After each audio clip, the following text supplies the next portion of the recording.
नमस्कार दोस्तों। Exam current news में आपका एक बार फिर से स्वागत करता हूं। जैसा कि आप लोगों को पता है, पेट्रोल पंप से रिलेटेड जानकारी लाता रहता हूं। आज भी हम इस वीडियो में एक नए टॉपिक पर और एक कुछ अहम जानकारियों के साथ हम डिस्कस करने वाले हैं। तो नॉर्मली आजकल लोगों के दिमाग में इस तरीके के बहुत से क्वेश्चंस हैं और उनके साथ ऐसा हो रहा है। तो एक सॉल्यूशन वीडियो लेके आया हूँ। तो आप थंबनेल देख के समझ ही गए होंगे कि मैं किस टॉपिक को कवर करने वाला हूँ। तो आइए चलते वीडियो की तरफ। जो अपना पहला टॉपिक है वो एकदम जेन्युइन है और काफ़ी लोगों के साथ ऐसा हो रहा है। आपको इधर ले जाता हूँ जहाँ पे जैसे आपने किसी भी लोकेशन पे फॉर्म फिलअप किया तो आप इस जगह पे आके अपना देख सकते हैं। तो उसमें क्या है कि जिन लोकेशंस पे ड्रॉ की डेट फाइनल हो गई है तो वहाँ पे एकदम ड्रॉ की डेट दी होगी कि ये ड्रॉ का दिन है और इतने टाइम है। और जहाँ पे ड्रॉ की डेट दी होती है, जहाँ पे ड्रॉ के लिए टाइम स्टार्ट हो जाता है, तो वहीं पे एक लिस्ट ऑफ एलिजिबल करके भी एक लिस्ट आ गई है। जैसे यहाँ पे दो लिस्ट हैं, एक लिस्ट ऑफ एप्लीकेंट और एक लिस्ट ऑफ एलिजिबल।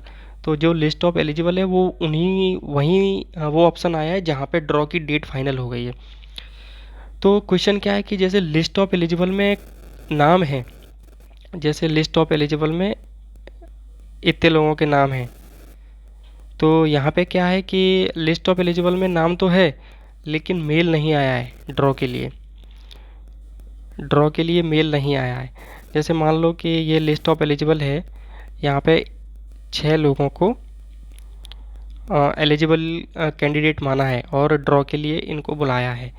तो ये सारे ग्रुप 2 के हैं। ये इस लोकेशन पे कोई भी ग्रुप 1 का शायद नहीं होगा, या होगा भी तो देख लेते हैं यदि है कि नहीं। तो यहाँ पे आप देख सकते हैं ग्रुप 1 का एक कैंडिडेट है, तो इसका फॉर्म रिजेक्ट हो गया होगा किसी भी कारण, या फिर ड्रॉ का रिजेक्ट हुआ होगा, डॉक्यूमेंट या कुछ भी प्रोसेस किया होगा इसने। तो यहाँ पे ग्रुप 2 वाले लोगों को सबको एलिजिबल कैंडिडेट के लिस्ट में ग्रुप 2 और ग्रुप 3 को बुलाया है। तो जो एलिजिबल कैंडिडेट हैं और वो एलिजिबल लिस्ट में नाम है और आपको मेल नहीं आया है, तो इस स्थिति में आप क्या कर सकते हैं। ऐसे बहुत से केस हैं जो मुझे अभी तक कॉल आया है और उन्होंने मुझे बताया है कि सर हमारा नाम एलिजिबल लिस्ट में है लेकिन हमको मेल नहीं आया है, तो हम कहाँ जाएं, क्या करें। तो आपको घबराने की ज़रूरत नहीं है, आपको ज़्यादा पैनिक नहीं होना है। सबसे पहले जो अपने डिविजनल ऑफिसर्स हैं, जैसे कि आपको पता है कि आपने किस लोकेशन पे फॉर्म अप्लाई किया है, ठीक है। आपने जिस लोकेशन पे फॉर्म अप्लाई किया है उस लोकेशंस को आपको पता होगा कि आपका डिविजनल ऑफिसर कौन है, वो पता चल जाएगा। कैसे पता चलेगा कि यहाँ पे नीचे दिया गया है ये डिविजनल ऑफिस, इस पर क्लिक करना है। ये डिविजनल ऑफिस का ये लिंक उन्होंने दिया हुआ है, इस लिंक पे क्लिक करना है। तो आप जिस लोकेशंस पे हैं तो वहाँ क्लिक करोगे तो सारी लोकेशन के डिवीज़न ऑफिसर्स के नंबर और वो सब आ जाएंगे।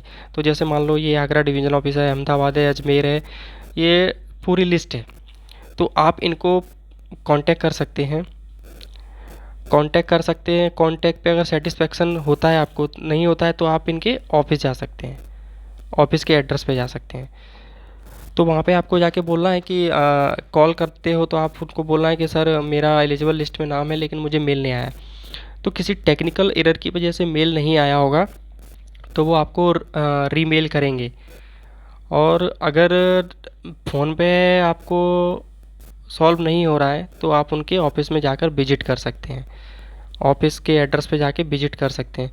तो वहाँ पे जाके आप ये प्रॉब्लम बता सकते हैं। तो मेरा एक व्यूअर था जो कि बिहार से था, और सारे स्टेट में अभी ड्रॉ स्टार्ट नहीं हुआ है, तो कुछ स्टेट में हुआ है, कुछ लोकेशंस पे हुआ है। तो बिहार का एक कैंडिडेट था, तो उसको मेरे पास कॉल आया कि सर मेरा एलिजिबल लिस्ट में नाम है लेकिन मुझे मेल नहीं आया है। तो फिर मैंने उसको बोला कि ड्रॉ में कितना टाइम है, उसके लोकेशन पे देखा तो ड्रॉ में 5 दिन का टाइम था। तो मैंने कहा अभी आपके पास टाइम है, आप एक बार ऑफिस जाके कांटेक्ट करो। तो वो ऑफिस गया तो वहाँ पे टीम मिली, तो टीम से बात हुई तो उन्होंने बोला कि आप किसी टेक्निकल एरर की वजह से आपको मेल नहीं गया होगा। तो हाँ, वहाँ जो टीम हेड थे उन्होंने बताया कि आप अपना स्पैम मेल चेक करिए, स्पैम मेल। तो स्पैम मेल चेक किया तो उसमें उसका मेल था, यानी कि उस मेल ऑयल मार्केट कंपनी की तरफ से मेल आया हुआ था, लेकिन उसको इनबॉक्स में नहीं मिला, वो स्पैम में चला गया। किसी भी कारण गया हो, लेकिन वो स्पैम में चला गया, तो वहाँ पे जाके मेल मिल गया था और वो नॉर्मली ड्रॉ ऑफ लॉट में उसने पार्टिसिपेट किया। अब आप ये प्रॉब्लम सॉल्व हो जाएगी, कोई ज़्यादा बड़ा इश्यू नहीं है। अब दूसरा आपका प्रॉब्लम क्या है कि ड्रॉ में जाना ज़रूरी है कि नहीं। जैसे मैंने आपको दिखाया कि ड्रॉ ये एलिजिबल कैंडिडेट हैं, जो एलिजिबल कैंडिडेट हैं उनको ड्रॉ में जाना है कि नहीं जाना है। मान लो कि ये लोगों को ड्रॉ में बुला लिया और एक कैंडिडेट नहीं आया और उसका ही सिलेक्शन हो जाता है। ये लिस्ट ऑफ एलिजिबल कैंडिडेट्स हैं, तो मैं आपको बता देता हूँ कि ये लिस्ट ऑफ एलिजिबल कैंडिडेट को बुला लिया, ये 6 लोगों को बुला लेते हैं और इसमें से एक लोग कोई नहीं आता, मान लो ये नहीं आता है और इसका सिलेक्शन हो जाता है, तो क्या होगा, और वो वहाँ पे है नहीं, तो आपको बिल्कुल टेंशन लेने की ज़रूरत नहीं है। आप अगले दिन इसी वेबसाइट पे आप देख सकते हो कि किसका सिलेक्शन हुआ है। यदि आपका ही सिलेक्शन हुआ है तो वहाँ पे एक और ऑप्शन आ जाएगा, जो कि मैंने पिछली वीडियो में बताया था कि डॉक्यूमेंट अपलोड करने का और सिक्योरिटी मनी डिपॉजिट करने का। तो अगर आप जा सकते हो तो मैं तो आपको यही बोलूँगा कि आपको जाना चाहिए, वहाँ देखना चाहिए।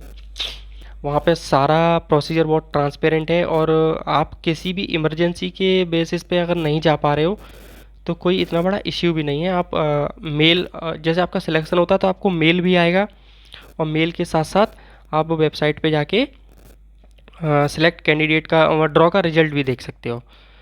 तो ड्रॉ का रिजल्ट देखने के पश्चात क्या होगा कि आपका यदि नाम है उसमें, तो आप वहाँ पे क्लिक करके अपना एप्लीकेशन फॉर्म देख सकते हो। वहाँ पे डॉक्यूमेंट अपलोड करने का ऑप्शन आ जाएगा, वो आप डॉक्यूमेंट अपलोड कर सकते हो और आप नेक्स्ट प्रोसेस के लिए एलिजिबल हो जाओगे।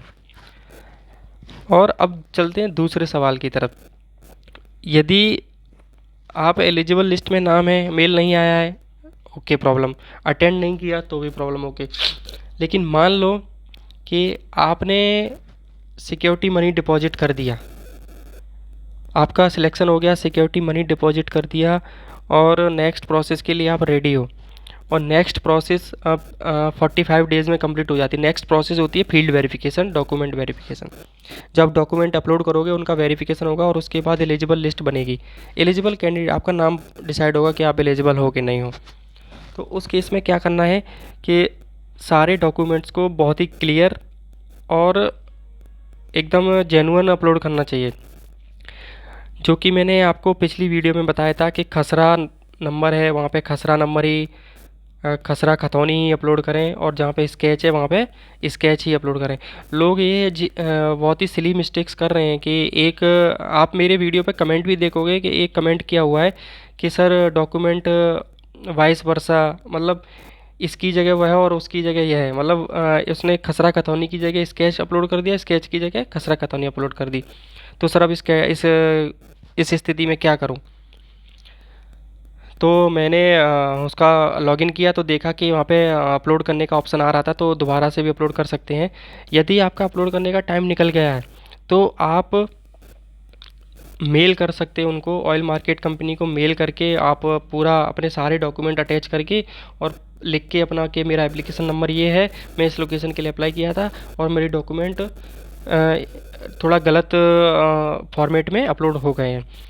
वैसे गलत फॉर्मेट में अपलोड होना नहीं चाहिए, क्योंकि ये बहुत ही उन्होंने क्लियर लिखा हुआ है इसमें कि किस चीज़ में क्या अपलोड करना है। आधार, पैन, डॉक्यूमेंट ये सारे कायदे से अपलोड करने हैं और सब पर क्लियर होने चाहिए। क्लियर मतलब ऐसे अगर जूम करते हो ना तो एकदम क्लियर दिखना चाहिए, जैसे जूम करो तो ऐसे ब्लर नहीं होना चाहिए। और वो उन्होंने 1.5 MB का 1.5 MB का साइज़ अपलोड करने के लिए दिया है और इस साइज़ में बहुत ही क्लियर डॉक्यूमेंट अपलोड किया जा सकता है। ओके। और फिर भी आपको यदि कोई डाउट है किसी भी रिलेटेड, आपको सिलेक्शन, एलिजिबल लिस्ट, अपेंडिक्स या एनओसी किसी से भी रिलेटेड कोई भी डाउट है तो आप मुझे कांटेक्ट कर सकते हैं। मेरा मेल एड्रेस मेरे अबाउट सेक्शन में दिया हुआ है, वहाँ से लेकर आप मुझे मेल कर सकते हैं। अदरवाइज़ आप यहाँ कमेंट कर सकते हैं। मैं सारे कमेंट्स का रिप्लाई करता हूँ, आप मेरे कमेंट्स देख सकते हो। और जिनको मैं रिप्लाई नहीं कर पा रहा हूँ उनका मेल आया होता तो मेल पर रिप्लाई कर देता हूँ। तो मिलते हैं अगली वीडियो में एक नई टॉपिक के साथ। तब तक के लिए नमस्कार, जय हिंद, जय भारत।